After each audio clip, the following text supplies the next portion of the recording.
আল্লাহ রাসূল সাল্লাল্লাহু আলাইহি ওয়াসাল্লামের একজন সাহাবী, সহিহ মুসলিমে এসেছে, সাহাবীর নাম হচ্ছে রাবিআ। উনি বলেন কুনতু আবিতু ইনদা রাসূলিল্লাহ, একবার আমি রাত্রিবেলা রাসূল সাল্লাল্লাহু আলাইহি ওয়াসাল্লামের সাথে ছিলাম, কোন এক কারণে রাসূলের সাথে রাত কাটিয়েছি।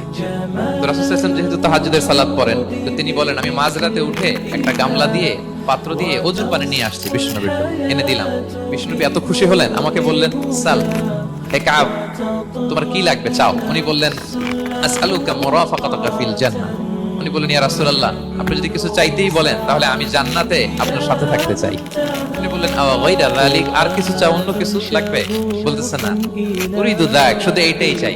তখন বিষ্ণু সাল্লাল্লাহু আলাইহি ওয়াসাল্লাম বললেন আইন্নি আলা নাফসিকা বিকাসরাতিস সুজুদ, এই মর্তবা যদি তুমি চাও তাহলে বেশি বেশি সেজদায় লুটিয়ে থাকো।